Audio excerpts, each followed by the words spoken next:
नमस्कार, आप देख रहे हैं देश का नंबर 1 चैनल रिपब्लिक भारत। आपके साथ मैं हूं सुमित चौधरी। इस बुलेटिन मेरे साथ मेरी दो सहयोगी महिमा और साथ ही प्रगति भी होंगी। और सबसे पहले बात कर रहे हैं हाथरस मामले को लेकर। जिस तरीके से कार्रवाई लगातार चल रही है, स्प्रे थ्योरी की हवा एक तरफ निकल गई है और वहीं लगातार कार्रवाई हो रही है। बाबा के अब 2 और सेवादारों पर कार्रवाई यहां पर की गई है, पकड़ा गया है 2 और सेवादारों को। यह बड़ी जानकारी आपको यहां पर दे रहे हैं। हाथरस भगदड़ मामले को लेकर जिस तरीके से कार्रवाई चल रही है, सूरजपाल के 2 और सेवादार पकड़े गए हैं। सेवादार दुर्गेश और दलबीर, इन्हें गिरफ्तार किया गया है। अभी तक मधुकर सहित 11 लोगों की गिरफ्तारी इसमें हो चुकी है। इनसे पूछताछ अब लगातार हो रही है। आखिर कैसे यह पूरा घटनाक्रम हुआ, बाबा का क्या कुछ रोल है, किस तरीके से लापरवाही बरती गई, और तस्वीरें मैं आपको दिखा रहे हैं। ये 2 वो सेवादार हैं जिन्हें अब पकड़ा गया। 11 लोगों की गिरफ्तारी अभी तक इस पूरे प्रकरण को लेकर हो चुकी है। मुख्य आरोपी इसमें मधुकर है, जिससे भी पूछताछ हो रही है। 14 दिन की रिमांड पर पुलिस की तरफ से उसे लिया गया है। और इधर सूरजपाल की गिरफ्तारी की मांग कर रहा है एक शख्स। आगरा का ये शख्स बताया जा रहा है, जो लगातार धरने पर बैठा हुआ है और गिरफ्तारी की मांग भी कर रहा है। आगरा में सूरजपाल का एक घर भी बताया जा रहा था, जहां बहुत पहले सूरजपाल गया था। काफी लंबे अरसे से वो वहां नहीं गया, लेकिन लोग अभी भी वहां जाकर मत्था टेकते हैं, जो सत्संग सुनते हैं सूरजपाल का और नारायण साकार बाबा का। ये तस्वीरें आप देख रहे हैं। जो शख्स धरने पर बैठा हुआ है और मांग कर रहा है कि इस बाबा की गिरफ्तारी होनी चाहिए, बाबा को गिरफ्तार करना चाहिए। तो तस्वीरें आपको आगरा से दिखा रही हैं, जहां पर ये शख्स मांग कर रहा है कि जो भी हाथरस में हुआ घटनाक्रम हुआ, 121 लोगों की मौत हो गई, इस पूरे मामले में अब नारायण साकार बाबा की गिरफ्तारी होनी चाहिए। और इसको लेकर देखिए, पोस्टर भी उसने अपने साथ पीछे लगाया हुआ है, जिसमें लिखा है भोले बाबा की गिरफ्तारी होनी चाहिए। कब तक होगी, पूछ रहा है ये सवाल, और धरने पर बैठा है ये शख्स। देखिए, हाथरस हादसे को लेकर लगातार जांच पड़ताल जारी है। और इसी बीच खबर ये मिल रही है कि 2 और जो आयोजक हैं, उनकी गिरफ्तारी हुई है, जिनके पास जिम्मेदारी थी आयोजन इन्होंने इनकी तरफ से फिलहाल करवाया गया। इसके अलावा ये भी आपको लगातार हम बता रहे हैं कि इस पूरे मामले को लेकर अब स्प्रे वाली थ्योरी भी सामने आ चुकी है। जहरीली स्प्रे थ्योरी क्या है, आखिरकार इसकी सच्चाई क्या है, तमाम सवाल खड़े होते हैं, लेकिन जाँच जारी है। आपको दिखाते हैं रिपोर्ट अपडेट्स के साथ।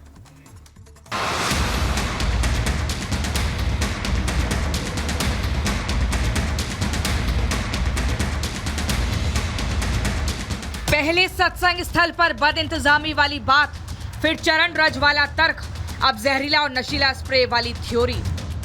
हाथरस हादसे को हुए 1 हफ्ता होने जा रहा है। इसे लेकर रोज एक के बाद एक नई थ्योरी सामने आ रही है, लेकिन बाबा साकार है कि सामने नहीं आ रहा है। हर घटना के बाद उसका एक बयान जरूर सामने आया है। बाबा का अंडरग्राउंड होना और नई थ्योरी सामने आना कहीं ना कहीं इशारा कर रही है कि दाल में कुछ काला जरूर है।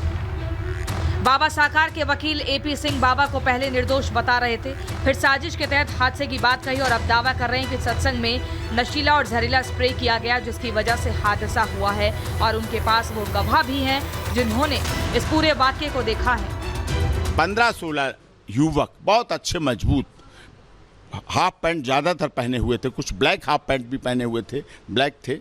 तो वो उन्होंने इस तरह से ऐसे पानी की जैसे बोतल पकड़े होते हैं, ऐसे उन्होंने स्प्रे ये पूरा करके रखा हुआ, हाथ में दबा छुपा रखा था। एकदम इस तरह से स्प्रे करते हुए सीधे इस तरह से भागते चले गए, और यही क्रम सबने किया। और जिस महिला ने भी एक बार सांस ली, वो गिर गई। वकील के इसी दावे को अलीगढ़ के वो पीड़ित झुठला रहे हैं, जिन्होंने इस हादसे में अपनों को खो दिया है। अपनी मां को खो चुके जितेंद्र का कहना है कि स्प्रे जैसी कोई चीज उन्होंने देखी ही नहीं, बल्कि बाबा पर ढोंगी और अंधविश्वास होने का आरोप लगाया। स्प्रे थे, क्या आप लोगों ने ऐसा कुछ देखा कि स्प्रे था, कुछ छिड़काव हुआ, स्प्रे मारा, कुछ ऐसा आपने उस समय देखा? देखिए, ऐसा वहाँ पे कुछ भी नहीं था, स्प्रे वगैरह। और जहाँ पे खासकर जहाँ पे महिलाएं थी, जिस साइड में, उस साइड में जेंट्स नहीं जा सकते। लेकिन खासकर अगर कोई स्प्रे वगैरह होता तो महिलाओं पे ही क्यों होता? जेंट्स भी तो थे वहाँ पे, जेंट्स भी तो उसी में निकल रहे थे। तो ऐसा स्प्रे का वहाँ पे कोई सिस्टम नहीं था। कोई लड़के नहीं थे काले कपड़े, निक्कर पहने, गमछा ओढ़े, इस तरीके से? नहीं नहीं नहीं नहीं, स्प्रे वगैरह की कोई वहाँ पे कैसी भी खुशबू वगैरह नहीं थी। अगर हादसा साजिश और जहरीले स्प्रे के कारण हुआ, तो सवाल है कि बाबा अब तक सामने क्यों नहीं आया? बाबा ने आरोपियों के नाम क्यों सार्वजनिक नहीं किए? क्यों बाबा पुलिस के सामने नहीं आया? और क्यों हादसे के बाद घटनास्थल पर नहीं रुका?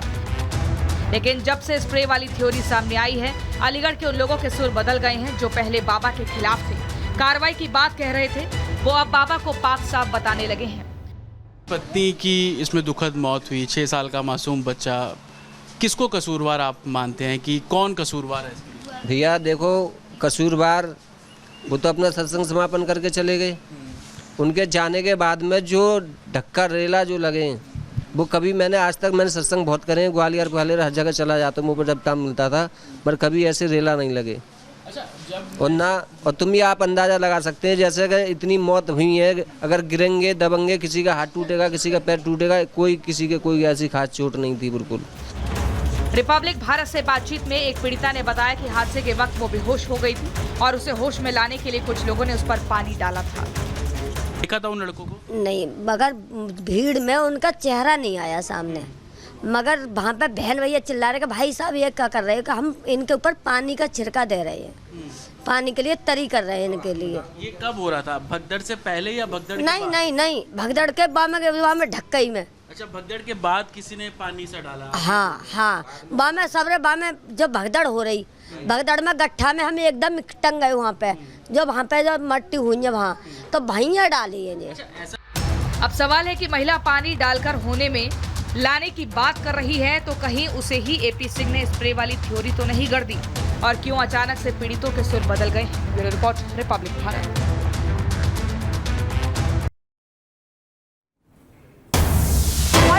सबकी बड़ी खबर बता दें, भगदड़ कांड में रिपब्लिक भारत का बड़ा खुलासा, सेवादार मधुकर के लेटर से बड़ा खुलासा हुआ है। मधुकर ने ज्यादा भीड़ की संभावना जताई थी, 80,000 से ज्यादा भीड़ का अनुमान जताया गया था। मधुकर ने हाथरस डीएम को लेटर लिखा था। मधुकर का लेटर सामने आने से अब प्रशासन फंसता हुआ फिलहाल नजर आ रहा है। ये रिपब्लिक भारत पर इस वक्त बड़ा खुलासा आपको बता रहे हैं। लेटर जो लिखा गया उसके जरिए इस बात का सुमित अंदाजा लगाया जा रहा है, क्योंकि पहले ये कहा गया कि प्रशासन को जानकारी जो है वो नहीं दी गई थी, लेकिन अब इस लेटर का जिस तरीके से सामने आना सवाल अब प्रशासन पर भी खड़े कर रहा है। जतिन हमारे सहयोगी साथ जुड़ रहे हैं। जतिन, पहले ये कहा गया प्रशासन को जानकारी नहीं थी, लेकिन ये लेटर का सामने आना कहीं ना कहीं एक सवाल जरूर खड़े करता है, प्रशासन ने क्या लापरवाही इसमें बरती? आज बिल्कुल देखिए, ये एक्सक्लूसिव लेटर हम अपने दर्शकों को दिखा रहे हैं। ये वो लेटर है जो देव प्रकाश मधुकर, जो इस पूरे सत्संग का आयोजक था, उसने जिला प्रशासन को दिया, हाथरस जिला प्रशासन को दिया। और इसमें देव प्रकाश मधुकर लिख रहा है कि 80,000 से ज्यादा लोगों की आने की भीड़ है, लेकिन पुलिस की तरफ से क्या इंतजाम किए गए? वहां पर सिर्फ 80 जवान ही दिल्ली, जो एक तरीके से यूपी पुलिस के वहां पर डिप्लॉय किए गए थे। तो कहीं ना कहीं ये जो SIT इन्वेस्टिगेशन कर रही है, उसमें भी इस लेटर का जिक्र साफ तौर पर है। प्रशासन को इस बारे में जानकारी दी गई थी कि 80,000 से ज्यादा लोग इस पूरे इवेंट में आने वाले हैं, लेकिन प्रशासन की तरफ से वो इंतजाम नहीं किए गए जिस तरीके के इंतजामों को किया जाना था। और भी चौंकाने वाली बात अगर मैं आपको बताऊं तो इस पूरे इवेंट में 1200 के आसपास बसें श्रद्धालुओं से भरकर पहुंची थी। जिस जगह हाथरस में ये पूरा इंसिडेंट हुआ, जैसे हम हाईवे पे मौजूद है, सामने आप खेत देख रहे हैं, हाईवे से ठीक सटा हुआ वो खेत है, और जिस तरीके से बसेस वहां पर खड़ी हुई, तो तमाम जो व्यवस्था थी हाईवे की उस दिन अस्त व्यस्त हो गई थी। तो कहीं ना कहीं प्रशासन पर भी अब सवाल खड़े होते हुए नजर आते हैं, खड़े होते इस लिहाज से नजर आते हैं कि 80,000 से ज्यादा लोगों के आने की जब आशंका आयोजक खुद जता रहा था, तो प्रशासन ने उस तर्ज पर एक तरीके से जो इंतजाम है वो क्यों नहीं किए गए। लेकिन प्रशासन की तरफ से साफ तौर पर कहा जा रहा है कि ज्यादा जानकारी और डिटेल में जानकारी उन्हें नहीं दी गई। SIT और खास तौर पर जो जुडिशियल आयोग है, न्यायिक आयोग इस पूरे मामले को इन्वेस्टिगेट कर रहा है, वो इन पहलुओं पर भी इन्वेस्टिगेट कर रहा है। और कल जब हमने न्यायिक आयोग के जो मेंबर थे उनसे बात की, तो उनका साफ तौर पर कहना है कि उनके रडार पर पुलिस वाले तो है ही, लोकल लोग और इस इवेंट को ऑर्गेनाइज करने वाले और जितने भी लोग हैं उन सभी को नोटिस सर्व किया जाएगा और उनसे इस बारे में सवाल जवाब जो है वो किया जाएगा। लेकिन इनिशियल रिपोर्ट इस और इशारा कर रही है कि जिस तरीके के इंतजामों को किया जाना चाहिए था, उस वक्त फिर क्या किया? इससे पहले ये क्योंकि कहा जा रहा था कोई जानकारी नहीं थी, सही जो है नंबर्स नहीं बताए गए, तो LIU ने उसके बाद क्या किया, ये भी सवाल बनता है। और एक थ्योरी जो ये बार बार यहां पर कही गई कि खुद ही जिम्मेदारी सेवादार वहां पर संभालते हैं, वो पुलिस को वहां पर किसी भी तरीके का कोई वीडियोग्राफी वहां पर नहीं कर सकता है। ये तमाम जो थ्योरीज हैं, फिर इनका क्या होगा? आज बिल्कुल देखिए, ये जो थ्योरी है ये बिल्कुल सही है। अमूमन क्या होता है कि कोई भी सत्संग या कोई बड़ा इवेंट होता है तो पुलिस क्या कहती है कि आप अपने वॉलंटियर्स को भी डिप्लॉय करें। इस केस में भी ऐसा किया गया। हालांकि इसमें हम बाबा या आयोजक को पूरी क्लीन चिट नहीं दे रहे हैं, क्योंकि जिम्मेदारी उन्होंने अपने ऊपर ली। इन्वेस्टिगेशन ये बता रही है कि पुलिस जो, चाहे वो 80 जवान वहां पर थे, जब वो अंदर जाने की कोशिश करते हैं, पंडाल में जाने की कोशिश करते हैं, तो उनको रोक दिया जाता है। जो सेवादार एक तरीके से बाबा की जो पिंक आर्मी है वो उन्हें रोक देती है और ये कहकर रोक देती है कि हम व्यवस्था संभालेंगे। लेकिन हुआ क्या, जब भगदड़ मचनी शुरू हुई तो सबसे पहले बाबा की आर्मी वहां से भागी। अपने दर्शकों को वो वीडियो भी दिखाया कि कैसे जो हाईवे पे महिलाएं जो है वो पिंक ड्रेस पहनी हुई है और सबसे पहले वो निकल जाती हैं और सबसे आगे चरण रज लेने के लिए महिलाएं ही सामने पहुंची। तो कहीं ना कहीं पुलिस को अंदर जाने नहीं दिया। एसपी हाथरस से जब हमने बात की तो उन्होंने भी इस बात को इशारे में साफ कर दिया था कि पुलिस लगातार अंदर जाने की कोशिश कर रही थी, लेकिन जो लोकल सेवादार हैं, चाहे बाबा की आर्मी बोल लीजिए, पिंक आर्मी बोल लीजिए, वो अंदर जाने नहीं दे रहे थे। तो मिसमैनेजमेंट बिल्कुल था, डिप्लॉयमेंट पुलिस की तरफ से कम था। इस बात को लेकर प्रशासन भी सवाल जवाब के घेरे में है कि किस तरीके के इंतजाम नहीं किए गए। लेकिन जो जिस तरीके से पूरी इन्वेस्टिगेशन हुई उसमें एक बात बिल्कुल क्लियर है कि सेवादारों ने अंदर पुलिस और एडमिनिस्ट्रेशन को जाने नहीं दिया। एसडीएम मौके पर मौजूद थे। आप इस बात से समझिए कि जिस समय ये पूरा हादसा हुआ, भगदड़ हुई 2 जुलाई को, एसडीएम लोकल वहां पर मौजूद थे, उनके सामने ये सब है। जैसा कि उसमें दावा करते हुए नजर आ रहा है कि प्रशासन को हमने ऑलरेडी बता दिया था कि 80,000 से ज्यादा लोग वहां पर आने वाले हैं। लेकिन दूसरी बड़ी बात कि एंट्री एग्जिट पॉइंट आपकी तरफ से ठीक नहीं रखे गए, आपने एंट्री एग्जिट पॉइंट रखे ही नहीं थे, वॉलंटियर्स आपने नहीं रखे थे। बहुत सारे पॉइंटर्स ऐसे जो इसका ध्यान आपको रखना चाहिए था, लेकिन आपने उस बात का ख्याल नहीं रखा।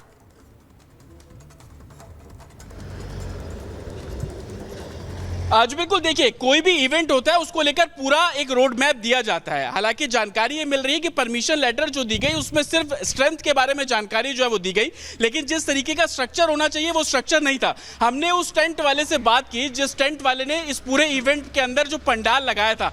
आप ये देखिए कि परमिशन लेटर में 80,000 से ज्यादा लोगों के आने की आशंका है, लेकिन टेंट लगाया गया मात्र 60,000 लोगों के हिसाब से। तो कहीं ना कहीं जो आयोजक है वो इसी दृष्टिकोण से सवालों के घेरे में गिर रहे हैं और गिरने का एक तरीके से सबूत पुलिस के पास यही है कि आपकी जो आप करना चाह रहे थे वो आप नहीं कर पाए, जो इंतजाम आपको करने थे वो आप नहीं कर पाए। आप खुद बोल रहे हैं 80,000 से ज्यादा, लेकिन टेंट आप लगाते हैं सिर्फ 60,000 का। तो कहीं ना कहीं सवालों पर देखिए तमाम प्रतिक्रियाएं सामने आ रही थी। कहा जा रहा था कि प्रशासन की लापरवाही, बाबा की लापरवाही, लेकिन सवाल कई खड़े होते हैं और अब इस चिट्ठी पत्र के आने के बाद और भी ज्यादा सवाल खड़े होते दिखाई दे रहे हैं।